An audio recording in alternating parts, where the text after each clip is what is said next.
మీకుండే ఎటువంటి గ్రహ బాధలైనా గృహ బాధలైనా శాశ్వత పరిష్కారం కోసం సంప్రదించండి శ్రీనివాస జ్యోతిషాలయ. సార్ నమస్తే. నమస్తే. ఇప్పుడు జూనియర్ ఎన్టీఆర్ కి బీజేపీ నుంచి ఫోన్ కాల్ వచ్చిందని, అమిత్ షా ఫోన్ చేశాడని అలాగే వార్తలు వస్తున్నాయి. అంటే అందుకనే ఇప్పుడు జరిగినటువంటి ఇష్యూ మీద ఆయన వ్యూహాత్మకంగా మౌనం వహిస్తున్నాడు, అందుకని ఏం మాట్లాడట్లేదు అంటున్నారు. నిజంగా బీజేపీలో ఎన్టీఆర్ కలిసే అవకాశం ఉందా? దీన్ని ఎలా చూస్తారు? అంటే బీజేపీకి ముందు నుంచి కూడా ఒక లాంగ్ టర్మ్ వ్యూహం ఉంది. ప్రతి పొలిటికల్ పార్టీకి కూడా షార్ట్ టర్మ్ వ్యూహం అనేది, లాంగ్ టర్మ్ వ్యూహం ఉంటాయి. మామూలుగా వ్యూహం అంటేనే మిలిటరీ భాషలో లాంగ్ టర్మ్ ప్లాన్ ని వ్యూహం అంటారు, షార్ట్ టర్మ్ ప్లాన్ ని టాక్టిక్స్ అంటారు. స్ట్రాటజీ, టాక్టిక్స్ అనేవి ఈ యుద్ధతంత్రంలో భాగం. అలాగే రాజకీయ పార్టీలకు కూడా టాక్టిక్స్ అండ్ స్ట్రాటజీ ఉంటుంది. లాంగ్ టర్మ్ స్ట్రాటజీ ఉంటుంది, షార్ట్ టర్మ్ టాక్టిక్స్ ఉంటాయి. సో బీజేపీకి లాంగ్ టర్మ్ స్ట్రాటజీ ఏంటంటే, ఆంధ్రప్రదేశ్కి సంబంధించి చంద్రబాబు డిపెండబుల్ ఫ్రెండ్ కాదు కాబట్టి, రెండోది చంద్రబాబు ఎక్కువ కాలం యాక్టివ్గా పరిపాలించలేకపోవచ్చు. సో దాని తర్వాత మనం డిపెండ్ అవ్వకూడదు, సొంతంగా బీజేపీని డెవలప్ చేసుకోవాలి. సొంతంగా చేసుకోవాలంటే వాళ్ళ వ్యూహం ఏంటంటే, కమ్మ కాపు కాంబినేషన్ ని తాము కబ్జా చేయాలి. ఇప్పటి వరకు చంద్రబాబు కమ్మ కాపు కాంబినేషన్ తో సక్సెస్ఫుల్ గా ఉన్నాడు. సో అందుకనే మనం చూస్తే మోడీ కానీ బీజేపీ కానీ పవన్ కళ్యాణ్కి ఎక్కువ ఇంపార్టెన్స్ ఇస్తుంది. ప్రతిసారి కూడా పవన్ కళ్యాణ్ని పొగడ్డం, పవన్ కళ్యాణ్కి ఎక్కువ ఇంపార్టెన్స్ ఇవ్వడం, చిరంజీవికి ఎక్కువ ఇంపార్టెన్స్ ఇవ్వడం, ఇవి చేస్తున్నారు. అంటే కాపు పాపులేషన్ కి వీళ్ళు రిప్రజెంటేటివ్స్ కాబట్టి వీళ్ళని తాము జాగ్రత్తగా చూసుకోవాలనేది ఒకటి. అట్లాగే కమ్మ కాంబినేషన్ ని తీసుకురావాలనేది వాళ్ళకు ఉంది. సో అందుకని పురంధరేశ్వరికి ఇంతకు ముందు ప్రెసిడెంట్ ఇవ్వడం కానీ, అమిత్ షా ఇక్కడికి వచ్చినప్పుడు జూనియర్ ఎన్టీఆర్ తో లంచ్ మీటింగ్ కానీ, ఇదంతా కూడా లాంగ్ టర్మ్ వ్యూహంలో భాగం అన్నమాట. సో ఈ నేపథ్యం ఉంది కాబట్టే ఇప్పుడు ఇటువంటి వార్తలు వస్తున్నాయి. ఇప్పుడు ఏంటంటే, అనంతపూర్ ఎమ్మెల్యే దగ్గుపాటి ప్రసాద్ దారుణంగా ఎన్టీఆర్ బూతులు మాట్లాడుతుంటే, తెలుగుదేశంలో ఏ నాయకుడు కానీ దాన్ని విమర్శించట్లేదు. పవన్ కళ్యాణ్ మామూలుగా మహిళల పట్ల చాలా ఆవేదన వ్యక్తం చేస్తూ, కొటేషన్లు చెప్తూ, ఉపన్యాసాలు చెప్తూ ఊగిపోతూ ఉంటాడు. అలాంటి పవన్ కళ్యాణ్ కనీసం ఇది కరెక్ట్ కాదు ఇలా మాట్లాడడం అనే లేదు, దాని మీద విచారించాలి అని ఒక ప్రకటన కానీ ఏది కానీ, చిన్న చిన్న వాటికంతా వేరే వాటికి స్పందిస్తుంటాడు పవన్ కళ్యాణ్. పాకిస్తాన్లో హిందువుల మీద, బంగ్లాదేశ్ హిందువుల మీద జరిగేటప్పుడు ఇక్కడ మాట్లాడుతుంటాడు.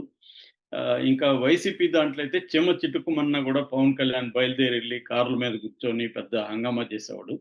అలాంటిది తన తోటి హీరో జూనియర్ ఎన్టీఆర్ వాళ్ళ అమ్మని అంత దారుణంగా మాట్లాడినప్పుడు కనీసం ఖండించలేదు.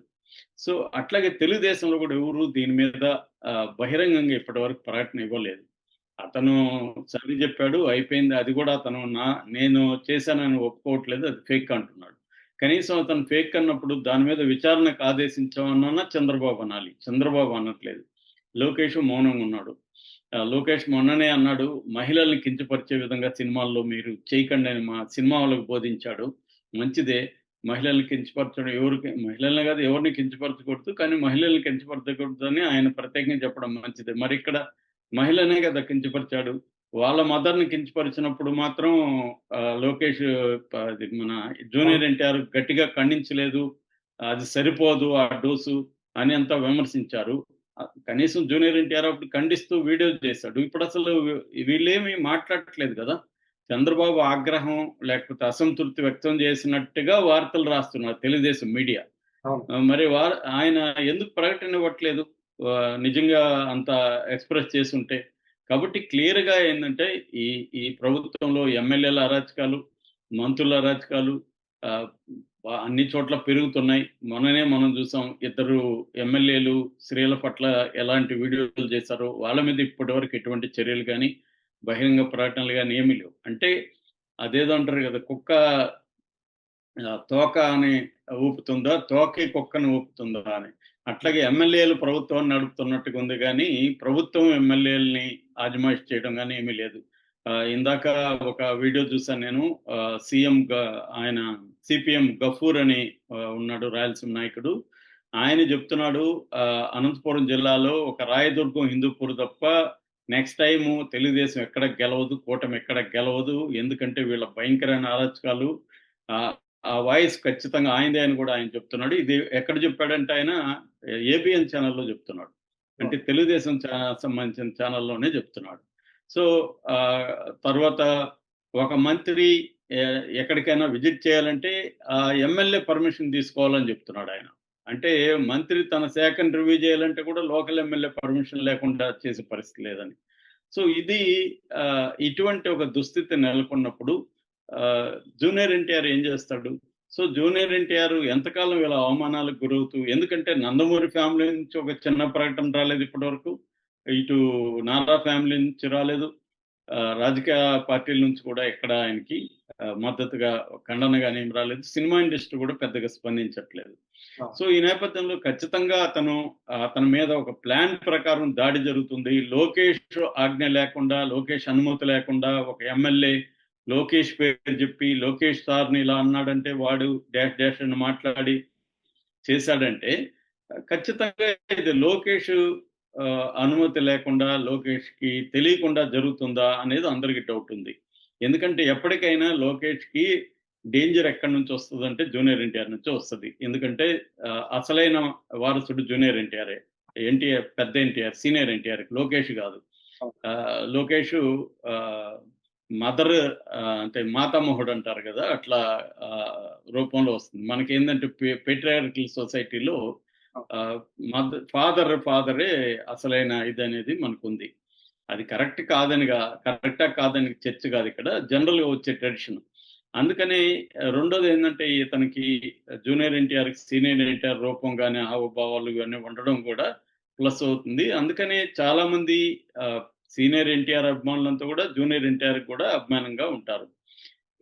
కాకపోతే ఏంటంటే ఇక్కడ రాజకీయాలకు వచ్చేసరికి జూనియర్ ఎన్టీఆర్ లోకేష్కి ఎప్పటికైనా థ్రెట్ అని చెప్పి 2009లో జూనియర్ ఎన్టీఆర్ ని ఎలక్షన్ల కోసం వాడుకున్న తర్వాత లోకేష్ ఎప్పుడైతే రంగంలోకి వచ్చాడో దాని తర్వాత జూనియర్ ఎన్టీఆర్ దూరం పెట్టేయడం, హరికృష్ణని దూరం పెట్టేయడం, ఆ ఫ్యామిలీని దూరం పెట్టేయడం జరిగింది. ఈ మధ్య కాలంలో చంద్రబాబు మళ్ళీ హరికృష్ణ కూతురు సుహాసిని టికెట్ ఇవ్వడం, ఆ ఫ్యామిలీకి దగ్గర ఉండడం స్ట్రాటజిక్ గా చేశాడు. ఎలాగో ఓడిపోయే చోట ఇవ్వడం. చంద్రబాబుకి ముందు నుంచి కూడా టాక్టిక్స్ ఉన్నాయి.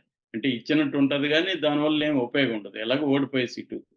అలాగా అంటే దాని ఆప్టిక్స్ అంటారు రాజకీయాల్లో. ఆప్టిక్స్ అంటే ప్రజలకి ఒక సింబాలిక్ జెస్చర్ అన్నమాట అది. సో అలాగే చేశాడు. కాబట్టి క్లియర్ గా జూనియర్ ఎన్టీఆర్ కి తనకి ఈ చంద్రబాబు లోకేష్ ఉన్నంత వరకు ఈ తెలుగుదేశం పార్టీలో స్థానం ఉండదని తెలుసు. ఒకవేళ ఉన్నా అది వాళ్ళకి ఉపయోగపడితే ఉపయోగించుకుంటారు తప్ప తనకి అక్కడ ఒక నాయకత్వ స్థానం ఇచ్చే పరిస్థితి లేదు అనేది ఉంది. అందుకని జూనియర్ ఎన్టీఆర్ ఖచ్చితంగా అతనుకున్న ఆప్షన్స్ వెతుక్కునే అవకాశం ఉంది. అతను ఇప్పుడు వైసీపీలోకి వెళ్ళలేడు కాబట్టి బీజేపీలోకి వెళ్ళే ఛాన్స్ అయితే లేదని మనం కొట్టిపారేయలేం. ఎందుకంటే జూనియర్ ఎన్టీఆర్ కూడా రాజకీయ ఆకాంక్షలు ఖచ్చితంగా ఉంటాయి. ఇప్పుడు ప్రజెంట్ టైం కాదని అతను ఉన్నాడు తప్ప అతను ఏమీ రాడని చెప్పలేము. అట్లాగే బీజేపీకి కూడా కమ్మ కాపు కాంబినేషన్ ని ఉపయోగించుకోవాలి. అట్లాగే వాళ్ళకి సౌత్ ఇండియాలో పవన్ కళ్యాణ్ ఒకడే సరిపోడు, పవన్ కళ్యాణ్తో పాటు ఇంకొక సినీ గ్లామర్ ఉన్న వ్యక్తి చేయాలి. ఇప్పుడు జూనియర్ ఎన్టీఆర్ కేవలం సౌత్ ఇండియాకే కాకుండా మన త్రిబుల్ తర్వాత వార్ 2 తర్వాత తను నేషనల్ వైడ్ కూడా ఇదయ్యాడు. కాబట్టి ఖచ్చితంగా జూనియర్ ఎన్టీఆర్ ని బీజేపీ ఉపయోగించుకునే అవకాశం ఉంది. ఎందుకంటే అతను మంచి ఉపన్యాసాలు రియగుడు, చార్మింగ్ పర్సనాలిటీ.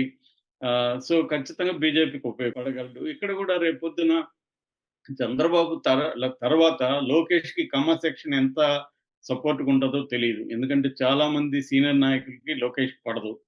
కాబట్టి వాళ్ళందరూ కూడా రేపు జూనియర్ ఎన్టీఆర్ వైపు రావచ్చు, చెప్పలేం, రాజకీయాలు ఏమన్నా జరగచ్చు.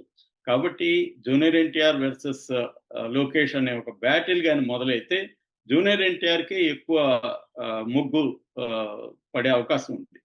అది పడినప్పుడు ఖచ్చితంగా బీజేపీ దాన్ని ఉపయోగించుకోవాలని ట్రై చేస్తుంది. కాబట్టి ఆ యాంగిల్లో ఇప్పుడు ఫోన్ చేశాడా లేదనేది మనకి నిర్ధారణకు తెలియదు కానీ ఆ వార్తలు అయితే వస్తున్నాయి. అమిత్ షా ఫోన్ చేశాడా లేదని ఖచ్చితంగా టచ్లో ఉండే అవకాశం ఉంది, పరామర్శించే అవకాశం ఉంది వాళ్ళు. ఎందుకంటే ఈ మధ్య కాలంలో మనం చూస్తే చంద్రబాబుని బీజేపీ విమర్శించడం కూడా మనం చూస్తున్నాం. ఇక్కడ ఆమె ఎవరు మాధవిలత అంటే అది ఇక్కడ విమర్శించినట్టుగా ఉంది కానీ ఇప్పుడు ఎందుకు ఇక్కడ విమర్శిస్తుంది? మొన్న అక్కడే కదా పెట్టింది. ఇది ఎప్పటి నుంచో ఉంది, 1.5 year నుంచి ఉంది. అట్లాగే అక్కడ కూడా లంకపల్లి దినకర్ ఆయన బీజేపీ నాయకుడు ఆయన కూడా విమర్శించాడు. అంటే క్లియర్‌గా బీజేపీ జగన్ వైపు కూడా చూస్తూనే ఉంది. ఎందుకంటే జగన్ కూడా మన ఫోన్ వచ్చింది ఉపాధ్యక్షుడు వైస్ ప్రెసిడెంట్‌ని సపోర్ట్ చేయమని క్యాండిడేట్‌ని. కాబట్టి బీజేపీ కంప్లీట్‌గా తెలుగుదేశంతో లేదు. అది ఒక అవసరం కోసం ఏర్పడిన స్నేహమే వాళ్ళిద్దరు తప్ప అది ఎటువంటి ఐడియాలజికల్ బేసో లేకపోతే ఏ రకమైన సుదీర్ఘకాలం ఉండే ఫ్రెండ్‌షిప్ అయితే కాదు. కాబట్టి ఖచ్చితంగా జూనియర్ ఎన్టీఆర్ బీజేపీతో టచ్‌లో ఉండే అవకాశం అయితే ఉంది. తనను తాను ప్రొటెక్ట్ చేసుకోవాలి. ఎందుకంటే ఇప్పుడు తను రాజకీయాల్లో వద్దనుకోని సినిమాల్లో ఉంటే కూడా సినిమాలను కూడా ఆడనీయకపోతే అతనికి ఎగ్జిస్టెన్షియల్ ప్రాబ్లమ్ వస్తుంది కదా! సో, తన పాటికే తను సినిమాలు చేసుకుంటున్నాడు. అతనేమి రాజకీయాల్లో యాక్టివ్‌గా లేడు. అయినా కూడా వీళ్ళు మేము థియేటర్‌లలో ఆడనివ్వము అని చెప్పి ఆడనివ్వకుండా పోతే అతనికి ఫిల్మ్ కెరియర్ కూడా ఇబ్బందే కదా! కాబట్టి ఎగ్జిస్టెన్షియల్ థ్రెట్ వచ్చినప్పుడు అతను కూడా కమ్ వాట్ మే ఏదైతే అదైందని రంగంలోకి దిగే పరిస్థితి వస్తుంది. అటువంటి స్వభావం కూడా జూనియర్ ఎన్టీఆర్‌కి ఉంది. అతను అతను ఫైటరు. ఫైట్ చేస్తూనే వచ్చాడు ఇప్పటివరకు. ఫైట్ చేస్తాడు కూడా ఖచ్చితంగా. Okay. Thank you sir. Thank you.